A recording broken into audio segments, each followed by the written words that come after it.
ছাত্র রাজনীতি ধরেন আমরাও করছি, ভাইও করছেন, বাম ডান সব রাজনীতি করেছি।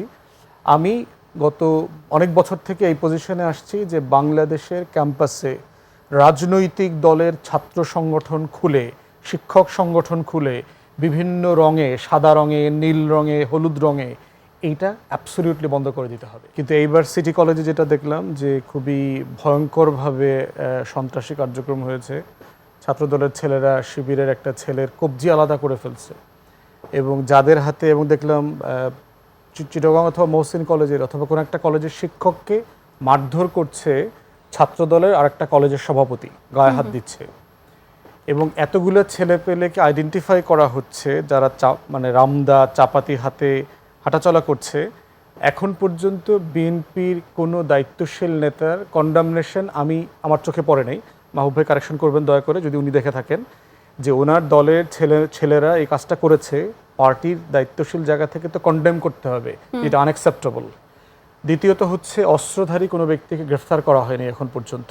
শিক্ষককে অপমান করেছে, মারধর করেছে যারা, তাদের কাউকে গ্রেফতার করা হয়নি।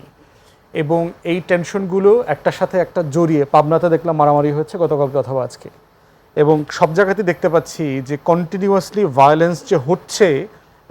বিএনপির কোনো নেতা দায়িত্বশীল জায়গা, ইভেন প্রশাসন, পুলিশ কোনো রেসপন্সিবল অ্যাকশনে নাই। অন্তর্বর্তীকালীন সরকারের সবাই তো ধরে মব সন্ত্রাস দেখেছি আমরা, তখন কি হয়েছিল? তখন বলা হয়েছিল নির্বাচিত সরকার আসলে এগুলো হবে না।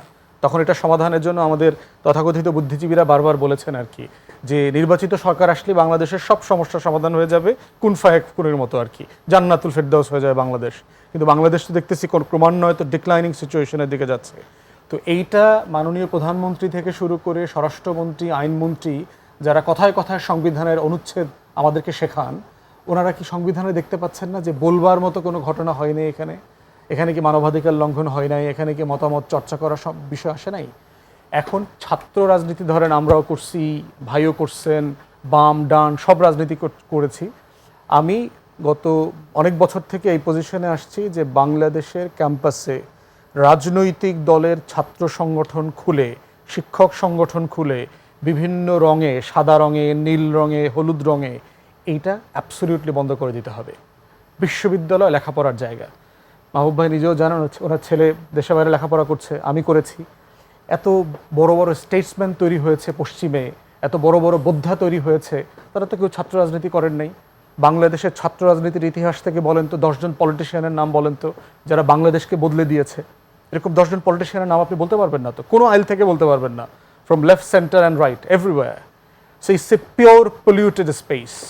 এইরকম একটা দূষিত জায়গায় প্রত্যেকটা রাজনৈতিক দল এই ছাত্রদেরকে ব্যবহার করছে পেটোয়া বাহিনী হিসেবে, গুন্ডামি করবার জন্য, তার ক্ষমতাকে ধরে রাখবার জন্য। তাই আমরা বারবার বলেছি সকল ক্যাম্পাসে দলীয় ছাত্র সংগঠন, শিক্ষক সংগঠন, কর্মচারী সংগঠন কিছু থাকতে পারবে না।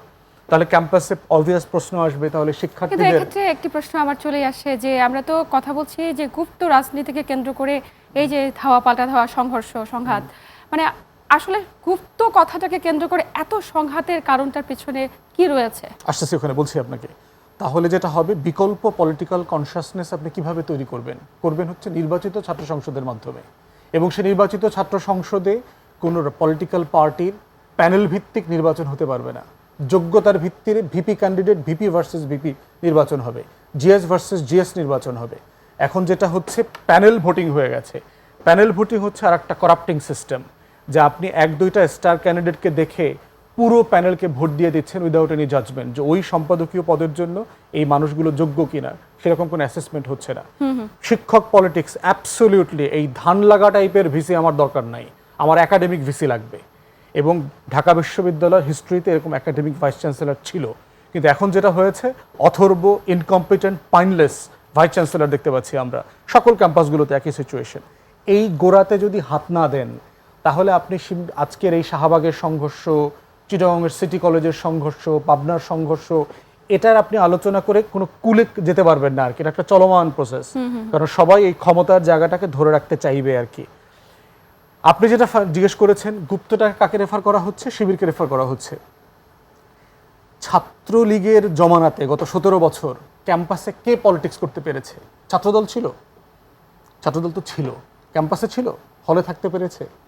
তাহলে আপনি একটা ছাত্র সংগঠনকে ক্যাম্পাস যে যে জাতীয় রাজনীতিতে সে নিষিদ্ধ না, তার আদর্শ আপনার আমার অপছন্দের হইতে পারে, তার সাথে আমার দ্বিমত থাকতে পারে, কিন্তু সে যতক্ষণ পর্যন্ত বাংলাদেশের সাংবিধানিক রাজনীতি করছে, যদিও আমি কোনো ছাত্র সংগঠন থাকার পক্ষে না, কিন্তু যতক্ষণ পর্যন্ত থাকার সুযোগ আছে ততক্ষণ পর্যন্ত তো সবাইকে ফাংশন করতে দিতে হবে।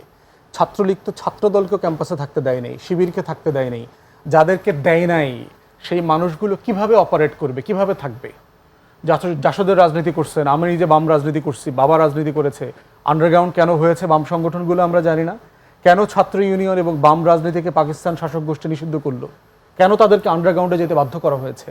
তাহলে আপনি যখন একটা পলিটিক্যাল স্পেসে ডেমোক্রেটিক মূল্যবোধে সবাইকে অপারেট করতে না দেবেন, তখন কেউ না কেউ আন্ডারগ্রাউন্ডে চলে যাবে। আন্ডারগ্রাউন্ডে চলে যাবে, যদি বেশি অপারেশন করেন অস্ত্র হাতে তুলে নেবে। বাংলাদেশে নিষিদ্ধ সংগঠন অস্ত্র হাতে তুলে নিয়েছে, এমন পলিটিক্যাল হিস্ট্রি আমার আছে। কিন্তু ব্যারিস্টার সমাধান হচ্ছে ওপেন করে দেওয়া। একটু ইন্টারাপ্ট করতে চাই যে এখন তো সেই পরিবেশ নেই, তাহলে এখন গুপ্ত থাকার মতো কোনো বিষয় রয়েছে এখন তো কিনা? গুপ্ত নাই, এখন তো ওপেন হয়ে গেছে। কথাটিকে এত গায়ে লেগে এত সংঘর্ষ কেন? এই যে তো বারবারই বললাম যে এটাই তো ছাত্র সংগঠনগুলোর প্রবলেম। বয়স, ইগো, ক্ষমতা, মানে আমার বিশাল জনবল আছে, আমি অনেক পাওয়ারফুল ক্যাম্পাসে, আবার আরেক পক্ষ ভাবছে আমার দল ক্ষমতায়। কিন্তু আপনি